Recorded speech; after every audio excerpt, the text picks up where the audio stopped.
Well, hey everybody, this is Rockin' Spirit Jen. I wanted to just bring you along in something that I'm doing in my quiet days at home. And we have a second business. I have my soap business, and then we raise composting worms and bait worms, and we also sell worm castings. So I have been the makeshift carpenter here at the house for this particular project, and I have a story that goes along with that, so I just thought I would share that with you, because here I am, the carpenter. Howbeit, I am a carpenter, I don't know. But I was interested, so I took the job and told my husband, I'll do this, don't worry about it. And so I got the tools that I needed, and what I am making is these awesome sifters. And that is for sifting out. You put your composting worms or bait worms and the castings and their bedding and everything in here, and then you sift them out, and then the cocoons that the baby worms are baking in fall through, and the worm castings as well. And then you're left with the worms that you get to package up and ship out to your customers. So I am building these sifters, and so that's really a lot of fun. So right now, I'm just creating the frame, so I thought I would just take you along as I do some of this, because it's kind of fun. It's no big deal work, but it's better than sitting on your rear end. That is not something I enjoy doing, so I like to keep busy. So this whole story reminds me of the greatest carpenter that I'm sure ever lived on this planet, and that was the Lord Jesus. And he was a masonry carpenter, likely worked with marble and stone and stuff like that, but I would bet that he had talents in all areas. And I often wondered, why was he a carpenter? You know, what was it about him specifically doing carpentry work? Although he's God, he could do anything that he chooses, but I think that there was a lesson in that. But we know that he said, when he left this earth and ascended into heaven, he said, I go to prepare a place for you, so that where I am, you can be there also. And he says, in my house there's a mansion, and there's many rooms. And he's been for 2,000 years, as far as we know, he has been preparing a place for all those who come to believe on him, that they can eternally live with him and the Father. And so I would say that he honed his skills partly here on earth in that craft. And he has taken that knowledge, experience with his hands and taken it into heaven, and is building a beautiful mansion with many rooms for us. And so I could only imagine the materials and the tools that he's using back in his day. I'm sure he used the finest tools that was available, and today we have so many more tools to make things easier and to do a really good job. But I just wanted to share that with you, because it just, as I'm working here with my hands and working with carpentry, I just couldn't help but to think about him, the perfect carpenter. And he's still working diligently today, and he's been doing that until he's completely finished and ready. And the Father says, go get your bride, and he calls us home. So I just want to share that little story with you. I thought that was pretty cool. So I'll just show you kind of what I'm doing here. I'm just lining up these cut pieces of wood that we cut up, and put a couple of staples in each corner to hold them together.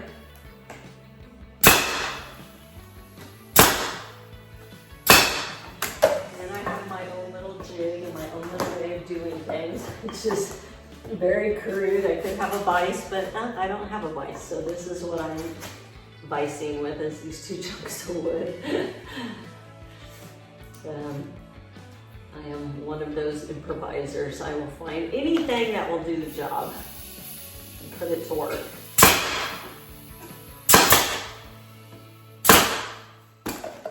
And lastly,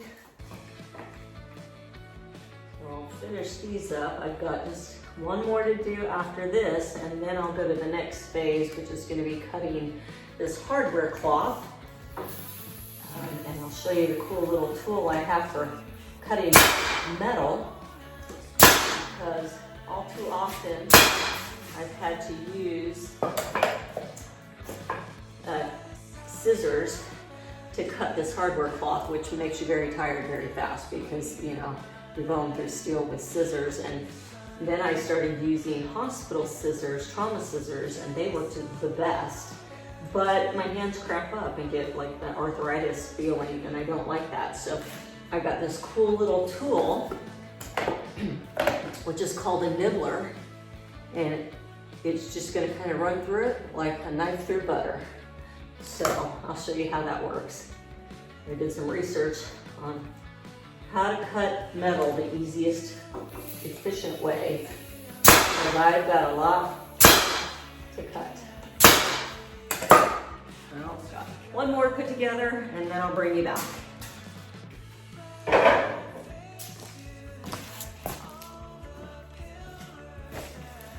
Okay, now we have the next element, and basically I just drew a line there with the Sharpie and got my protective gear on because I've not used one of these before, so I don't know how much metal is going to fly, if any, but I don't want any in my eyes or my face. So draw another line here,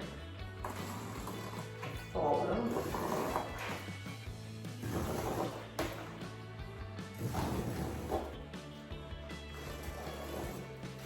I watched somebody do this on YouTube, and it seemed to go pretty fast. We shall see. A little bit more room. Okay, let's see how this is gonna go. I guess it goes just right here.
Okay, so I'm finishing up putting the hardware cloth on the sifters. They will be good to go.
for the corner.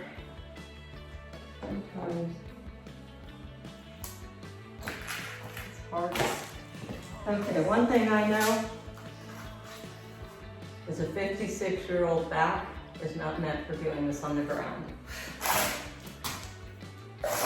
Especially when I have a lot to do. I have 10 of these to make. Okay. I need a workbench. There, I think we'll get a better, tighter fit.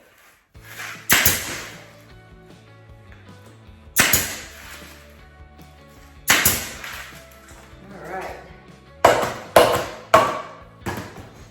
Now, because I don't want people cutting their fingers, and using my medic scissors to trim down any sharp edges that stick out.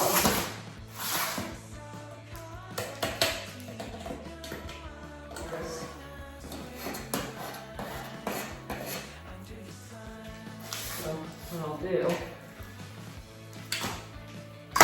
take the edges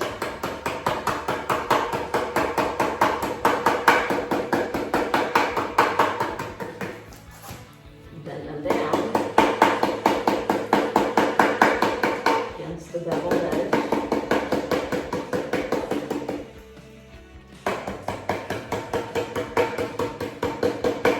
Nobody else does this, but I do. I don't want to be the one getting fingers poked and working. And then I decided to take it up another step and do something else that I think will be helpful to others. And as you can see, this is my model template. And this is the one that I made. Because even so, this is one that somebody else made. You can see all these edges. When people are sifting, they're holding their hands like this, right on those raw edges. And that doesn't make sense to let people who aren't wearing gloves get hurt. So I've got this great camo duct tape, covers all those raw edges. And when it starts to get a little sandy, dirty, whatever, they can just replace it, but it gives them the idea and concept much more comfortable on the hands. So that was my little invention for a better user experience. So with that, God bless, make it a great day. Thanks for sharing my task with me. Made it a lot more fun. See you in the next video.